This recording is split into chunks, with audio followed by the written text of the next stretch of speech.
Hey, this is Anna Runyon from ClassyCareerGirl.com, and today in my networking challenge, I'm speaking with Annie Ladino.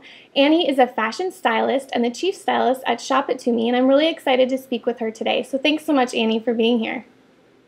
Thank you for having me. You bet.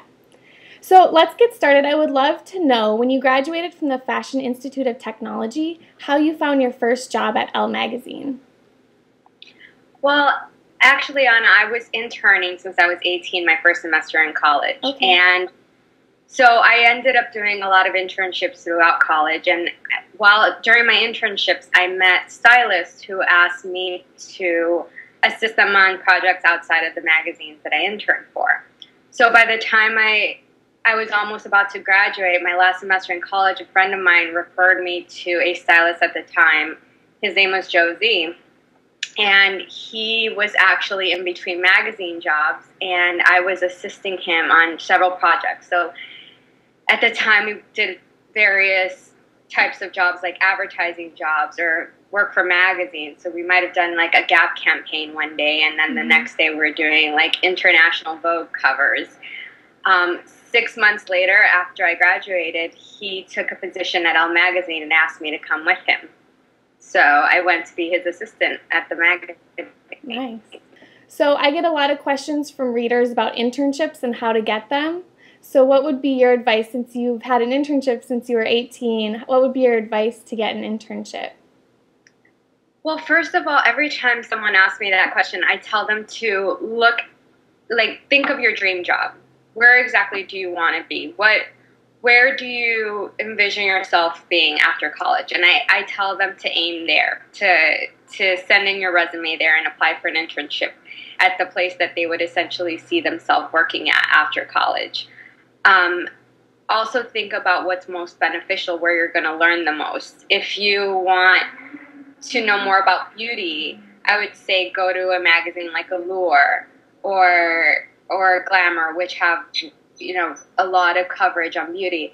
So my best advice is aim high and go for that place that you want to be at. I think that's great advice, because some people just fall into whatever's open, but instead go for what you really want. Yeah, definitely. I mean, I think that we limit ourselves thinking that we can't achieve it, and in my case, I could say that I thought that I would never work at Elle, but I did. So it was just, you have to go for it. Okay. So how has networking contributed to your success? It's actually been, networking's been a very valuable tool, and I didn't realize it at first. I actually didn't realize that going to the after-work events would actually be beneficial in the end. I find myself still coming across the same people I met 10 years ago or 5 years ago. And I realized later it was all through networking that there are jobs that come my way today. Even after all those years? Even after all those years, people remember you. Nice. So do you usually go to events like after work? I do. Okay. Or, I definitely do go to events after work. Well, in the industry I work in, a lot of designers have events. So you want to go support them, or support your friends, or support your colleagues in any way you can. So that's, you could call it networking. At the time, I didn't realize that that's what I was doing, but I realized later that it's been really helpful. Okay. Do you have any tips for staying in touch with your network? I realize now it's really great to keep up with your social network. And that wasn't the case many years ago. That wasn't how it was when I was interning and in college. But now a great way to keep in touch is through all variety of networks, social media we have, like Facebook and LinkedIn and Twitter, and even my latest favorite one is Instagram. Me too. I love the filters. Definitely, me too. I'll have to find you on there today. Yeah, too. I'll definitely look you up too. Okay. So what made you decide to leave the magazine job then and move into being your own personal stylist? Oh, leaving Elle was such a hard decision. I loved working for the magazine a lot. But I was there for 3 years and almost 4. And throughout the years, because I was working on a lot of the celebrity covers and a lot of the photo shoots, I met a lot of people, publicists, celebrities, etc. And they kept asking me to style them for personal events or red carpet appearances. And by the time I had to make the choice of what my next step would be in my career, I think that what seemed to outweigh the other was that I had a large clientele and that was taking up more of my time than the magazine would. So I decided to take a really big risk and go on my own and essentially be my own business, because that's what you are as a personal stylist or an independent stylist. Mm-hmm. So how did you get over those fears of kind of going out on your own? I closed my eyes and ran. You just took the leap. I took the leap.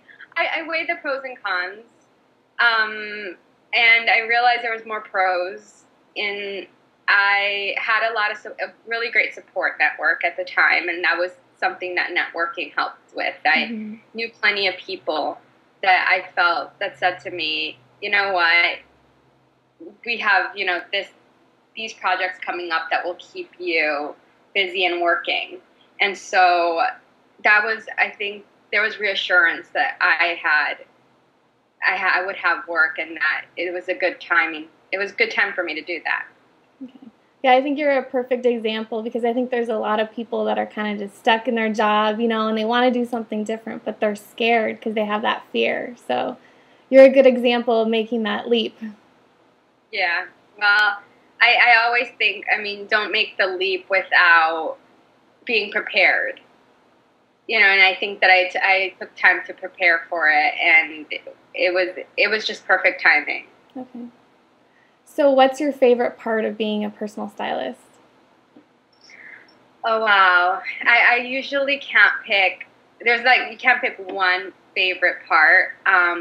There's definitely a lot of great things about my job, as well as a lot of people don't know, but there's a lot of lugging and physical labor being a stylist. But I have to say my favorite part of my job one of my favorite part of my jobs is when someone feels really great in what they're wearing, and they're walking out the door and they're going to a red carpet event or even a personal event, and they're really happy with how they look and how they feel. That's cool. That must be neat to have that. Yeah, I like it. So since you're a stylist, what's your advice for us classy career girls on how we can look stylish but also professional? I think you could still definitely be trendy and stylish and look professional if, I think in modern day and age and today, I think it's about updating your classics. I think going for, those staples that you have in your closet, whether it's a suit, and just going for it in a different color, or a pinstripe, or a pencil skirt in a print. Trying things that are a little more fashion forward, instead of just a button-up shirt, go for a shirt dress.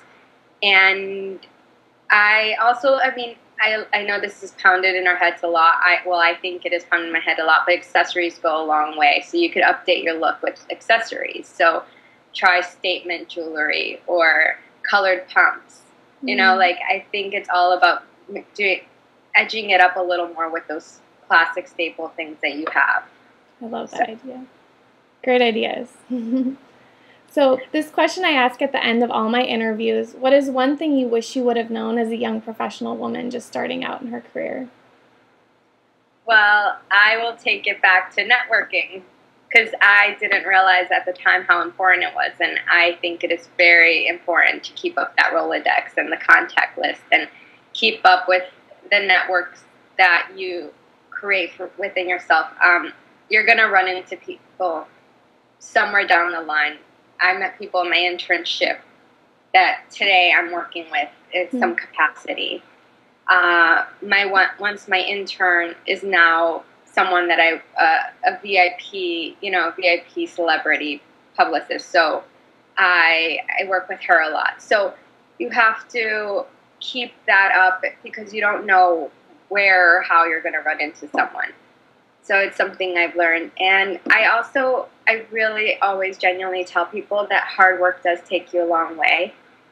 You think people aren't noticing how hard you work, but they are. Even if, you're like, I've been doing all the work, that's great. You're doing all the work. You're doing an amazing job. And whether it's someone's noticing or not, you are actually producing that work. So that's what my advice now, or something I wish I told myself 10 years ago. That's great advice. I love that. So where can people find out more about you online? Well, actually, because I'm the chief stylist to Shop It To Me, you can find a lot of my work there. I am a contributor to the blog. I curate pop-up shops and do trends and advice for the members. Shop It To Me is actually like a personal assistant that helps you find your brands and your size. And when they go on sale, it brings it to your inbox. It's actually a really great tool for girls, classy career girls who are on a time crunch. And you can find a lot of my work there. Okay. Yeah, I love how is all the stuff on sale that's on Shop It To Me? Mm-hmm. Yeah. Yes. Yeah. So it actually also brings it puts it all in one place. You give it a profile. You create a profile for yourself, and so it actually brings you all of your likes and dislikes and things like that. Okay. Yeah, I think it's a fun site to check out because you can personalize it. You don't have to scroll through a bunch of things you don't like. So. And it's brought straight to you as many times as you like throughout the week. So you can either have it set up so you get your sale mail every day or once a week, just depending on your schedule. Okay. Awesome. So thank you so much for being here. I really enjoyed talking with you this morning. Thank you. All right. This is Anna Runyon from ClassyCareerGirl.com.